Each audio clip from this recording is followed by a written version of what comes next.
દરેક દાણો એકદમ છૂટો રહે અને સ્વાદમાં થોડી મીઠી અને એકદમ ચટપટી લાગતી સેવ ખમણી ફક્ત 30 રૂપિયામાં અડધા કિલો જેટલી તૈયાર થઈ જાય છે. તો આજે આપણે દાળ પલાળવાની કે પીસવાની ઝંઝટ વગર સેવ ખમણીને એકદમ ઇન્સ્ટન્ટલી કુકરમાં તૈયાર કરશું.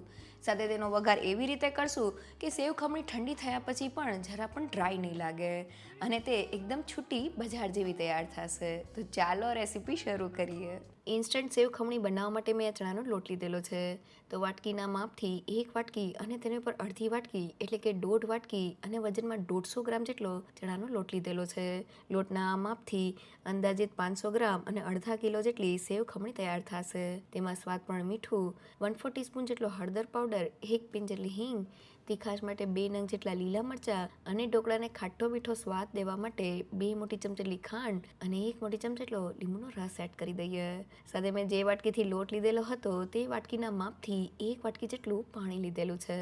હવે બધી જ વસ્તુને ગ્રાઇન્ડ કરી લઈએ. તો બધી વસ્તુ ગ્રાઇન્ડ થઈને ફક્ત 1 જ મિનિટમાં આપણું બેટર તૈયાર થઈ ગયું છે. બેટરની કન્સિસ્ટન્સી ચમચામાંથી એક ધારમાં પડે તેવી છે. તો હવે તેને મિક્સિંગ બાઉલમાં કાઢી લઈએ. તો હવે ઢોકળાને સ્ટ્રેન્થ અને એકદમ જાળીદાર બનાવવા માટે મેં ફક્ત 2 મોટી ચમચી જેટલો ઝીણો રવો લીધેલો છે. સાથે 2 મોટી ચમચી જેટલું તેલ એડ કરી દઈએ જેથી ઢોકળું ઠંડુ થયા પછી પણ સોફ્ટ લાગે. હવે બધી જ વસ્તુને મિક્સ કરીને બેટરને 2 મિનિટ માટે ફેટી લઈએ. તો બેટરને ફેટવાથી તેમાં હવાના કણ ભરાય છે અને તે થોડું લાઇટ અને ફ્લફી તૈયાર થઈ જાય છે. તો લગભગ 2 મિનિટ જેવું થઈ ગયું છે અને બેટર એકદમ સારી રીતે ફેટાઈ ગયું છે.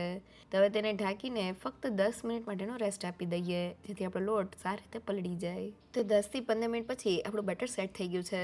બેટરની કન્સિસ્ટન્સી આ રીતની મીડિયમ થીક છે. ચમચાના પાછળના ભાગને એક કોટિંગ આપે છે. મીન્સ આપણું બેટર મીડિયમ થીક છે. અહીંયા આપણે બેટરને પતલું નથી કરવાનું. આ સમયે બેટર જાડું લાગતું હોય તો પાણી એડ કરી દેજો અને બેટર પતલું લાગતું હોય તો 1 થી 2 ચમચી જેટલો ચણાનો લોટ એડ કરીને તેને આ રીતનું તૈયાર કરી લેજો. તો હવે બેટરમાંથી ઢોકળાને એકદમ ફૂલેલા તૈયાર કરવા માટે મેં આ લેમન ફ્લેવરનો ઈનો લીધેલો છે. તમે રેગ્યુલર પણ લઈ શકો છો. તેમની ઉપર થોડું પાણી એડ કરીને તેને સારી રીતે મિક્સ કરી લઈએ. તો ઈનો એડ કર્યા પછી આપણે બેટરને 1 મિનિટ માટે ફેટી લેવાનું છે જેથી એકદમ સારી રીતે ફૂલી જાય. તો તમે જોઈ શકો છો કે બેટર એકદમ સારી રીતે ફૂલીને ફ્રોથી થઈ ગયું છે. તો હવે ઢોકળા બનાવવા માટે મેં થાળી લીધેલી છે અને તેને થોડા તેલથી ગ્રીસ કરી લીધેલી છે. તેમાં બેટરને એડ કરી દઈએ.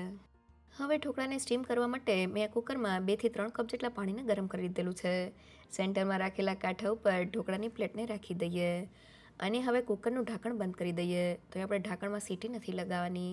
હાઈ ગેસની ફ્લેમ પર ઢોકળાને 15 મિનિટ માટે સ્ટીમ કરી લઈએ. તો ઢોકળાને સ્ટીમ કરતી વખતે આપણે ગેસની ફ્લેમ હાઈ રાખવાની છે. તો 15 મિનિટ થઈ ગઈ છે. હવે ઢાંકણને ખોલી લઈએ. તો આપણું ઢોકળું એકદમ સારી રીતે ફૂલી ગયું છે. છરીની મદદથી ચેક કરીએ તો તે અંદરથી જરા પણ કાચું નથી. તો હવે ગેસની ફ્લેમ બંધ કરી દઈએ અને ઢોકળાને ઠંડુ કરી લઈએ. તો પંખા નીચે લગભગ 10 થી 15 મિનિટમાં આપણું ઢોકળું સારી રીતે ઠંડુ થઈ ગયું છે. ડીશને ઊંધી કરીને ઢોકળાને ડીમોલ્ડ કરી લઈએ અને હવે ઢોકળાને 4 ભાગમાં ડિવાઈડ કરી લઈએ. એક ઢોકળાના ભાગને હાથમાં લઈને તમને બતાવું તો ઢોકળું એકદમ સોફ્ટ અને સ્પોન્જી તૈયાર થયું છે. એકવાર આ ટ્રીક સાથે તેને જરૂરથી ટ્રાય કરજો. હવે ઢોકળાના પીસને લઈ લઈએ અને ઘરમાં રહેલી કોઈ પણ જાડી ખમણીથી ખમણી લઈએ. તો સેવ ખમણી માટે આપણે ઢોકળાનો ઝીણો ભૂકો કરવાનો છે. અહીં આપણે જાડી ખમણીનો જ ઉપયોગ કરવાનો છે. તો મેં ઢોકળાને ખમણી લીધેલા છે અને સેવ ખમણી માટે ઢોકળાનો આ રીતનો છૂટો ભૂકો તૈયાર થઈ ગયો છે.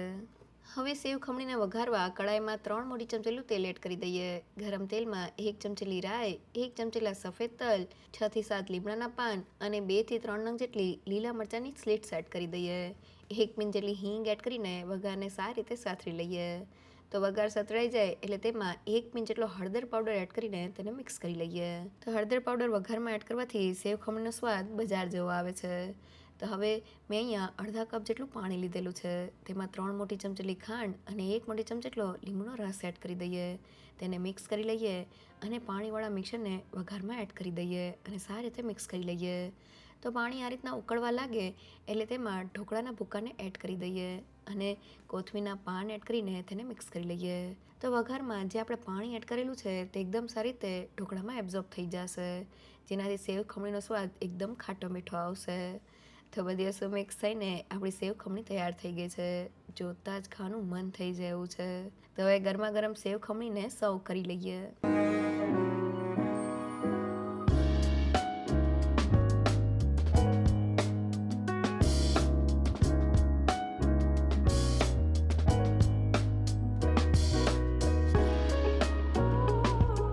તો આપણી એકદમ બજાર જેવી સેવ ખમણી બનીને તૈયાર થઈ ગઈ છે. ટ્રેડિશનલી ચણાની દાળ સાથે બનતી સેવ ખમણીમાં આપણે દાળને પલાળવી અને પીસવી પડે છે, જ્યારે આ સેવ ખમણી એકદમ ઇન્સ્ટન્ટલી બની જાય છે અને તેનો સ્વાદ ઓરિજિનલ સેવ ખમણી જેવો જ આવે છે. સેવ ખમણી બનાવતી વખતે બસ તમારે અમુક વાતનું ધ્યાન રાખવાનું છે. પહેલી એ કે ચણાના લોટ સાથે થોડો રવો એડ કરવાથી ઢોકળું જાળીદાર તૈયાર થાય છે. સાથે ઢોકળાને સ્ટીમ કરતી વખતે ગેસની ફ્લેમ હાઈ રાખવાની છે.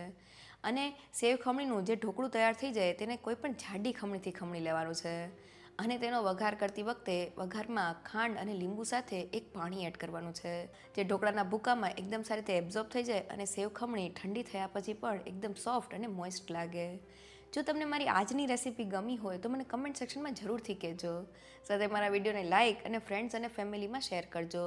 અને મારી ચેનલને સબસ્ક્રાઈબ કરવાનું ના ભૂલશો. તો ફરી મળીએ એક નવી રેસીપી સાથે.